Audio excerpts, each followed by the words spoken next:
ನಿಮ್ಮ guarantee news ಅತಿ ಕಡಿಮೆ ಅವಧಿಯಲ್ಲಿ ಅತಿ ದೊಡ್ಡ ಪ್ರಶಸ್ತಿಗೆ ಭಾಜನರಾಗಿದೆ. ಪ್ರಮುಖವಾಗಿ guarantee news fastest growing channel ಪ್ರಶಸ್ತಿ ಹಿರಿಮೆಗೆ ಅನೇಕ ಕಡೆ ಮೆಚ್ಚುಗೆ ಕೂಡ ವ್ಯಕ್ತವಾಗ್ತಾ ಇದೆ. ಪ್ರಮುಖವಾಗಿ ಗ್ಯಾರಂಟಿ ನ್ಯೂಸ್ ಚಾನೆಲ್ ಸಾಧನೆಗೆ ಬಿಜೆಪಿ ಶಾಸಕ ವಿಶ್ವನಾಥ್ ಅವರು ಕೂಡ ಶ್ಲಾಘನೆ ವ್ಯಕ್ತಪಡಿಸಿದ್ದಾರೆ. ಕೆಲವೇ ದಿನಗಳಲ್ಲಿ ಈ ಮಹತ್ವದ ಸಾಧನೆ ಮಾಡಿದೆ ಅಂತ ಶಾಸಕರು ಕೂಡ ಮೆಚ್ಚುಗೆ ವ್ಯಕ್ತಪಡಿಸಿದ್ದಾರೆ. ಟಾಪ್ 3 ಚಾನೆಲ್ಗಳ ಲೆವೆಲ್ಗೆ ನ್ಯೂಸ್ ಕೊಡ್ತಾ ಇದ್ದೀರಿ, ನಾವು ಕೂಡ ನೋಡ್ತಾ ಇದ್ದೀವಿ.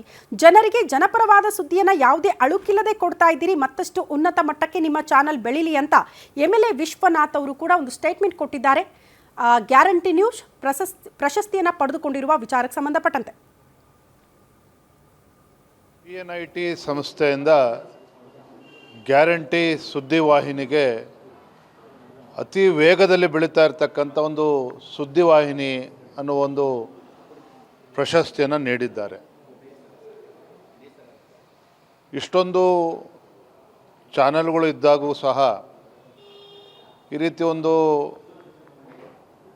ಹೆಸರನ್ನ ಗಳಿಸಿರ್ತಕ್ಕಂಥದ್ದು ನಿಜವಾಗ್ಲೂ ಕೂಡ ತುಂಬ ಸಂತೋಷವನ್ನು ತರ್ತಕ್ಕಂಥ ಸಂಗತಿ. ಇದರ ಅರ್ಥ ಇವತ್ತು ಗ್ಯಾರಂಟಿ ಸುದ್ದಿವಾಹಿನಿ ನೈಜ ಸಂಗತಿಗಳನ್ನು ಸರಿಯಾದ ರೀತಿಯಲ್ಲಿ ಬಿಂಬಿಸುವ ಮೂಲಕ ನಾಡಿನ ಜನತೆಗೆ ಹತ್ತಿರ ಆಗ್ತಾ ಇದೆ ಅನ್ನುವುದು ಇದರಿಂದ ಅರ್ಥ ಆಗ್ತದೆ. ನಾನು ಈ ಸಂದರ್ಭದಲ್ಲಿ ಗ್ಯಾರಂಟಿ ನ್ಯೂಸ್ ಚಾನಲ್ಗೆ ಅಭಿನಂದನೆಯನ್ನು ಕೂಡ ಸಲ್ಲಿಸ್ತೇನೆ. ಇನ್ನೂ ಎತ್ತರಕ್ಕೆ ಬೆಳೆಯಲಿ ಅಂತೇಳಿ ನಾನು ಶುಭವನ್ನು ಹಾರೈಸ್ತಾ ಇದ್ದೇನೆ. ನಮಸ್ಕಾರ. ಬಟ್ ಬೇರೆ ಚಾನಲ್ಗಳು ನೂರಾರು ಬಂದವಲ್ಲ, ನಿಮ್ಮದು ಅದೊಂಥರ ಆಗ್ತದೆ ಅಂದ್ಕೊಂಡಿದ್ದೆ. ಆದರೆ ಭಾಳ ಬೇಗ ನೀವು ಇವತ್ತೇನು ಬೇರೆ ಬೇರೆ ಮಾಧ್ಯಮಗಳು 1, 2, 3 ಅಂತೇಳಿ ಇದೆ, ನಾವೆಲ್ಲ ಕೂಡ ನೋಡ್ತೀವಿ. ಅದರಲ್ಲಿ ಅದಕ್ಕೆ ಸರಿಸಮಾನವಾಗಿ ಅಲ್ದಿದ್ರು ಕೂಡ ಹತ್ತಿರಕ್ಕೆ ತಾವು ಬಂದಿರತಕ್ಕಂಥದ್ದು ನೋಡಿದ್ದೀನಿ. ನಾನು ರೆಗ್ಯುಲರಾಗಿ ಗ್ಯಾರಂಟಿ ಚಾನಲ್ ನೋಡ್ತೀನಿ. ನೀವು ಆದಷ್ಟು ಶೀಘ್ರದಲ್ಲಿ ಇದೇ ರೀತಿಯಲ್ಲಿ ಹೋಯ್ತು ಅಂತಂದರೆ ಖಂಡಿತ ಕೂಡ ನೀವು ನಿಮ್ಮ ವೀಕ್ಷಕರ ಸಂಖ್ಯೆಯನ್ನು ಜಾಸ್ತಿನೂ ಮಾಡ್ಕೊಂಡು ಹೋಗ್ತೀರಿ ಮತ್ತು ಚೆನ್ನಾಗೂ ಬರ್ತದೆ. ವಿಶ್ಲೇಷಣೆ ಅವೆಲ್ಲ ನಾವು ನೋಡ್ತೀವಲ್ಲ, ಮತ್ತು ನೇರ ಮಾತಾಡ್ತೀರಿ ಅದರಲ್ಲಿ, ಅದಕ್ಕೆ ನಮ್ಗೆ ಇಷ್ಟ ಆಗಿರ್ತಕ್ಕಂಥದ್ದು.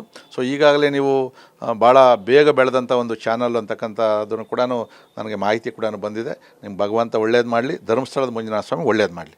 ಬಟ್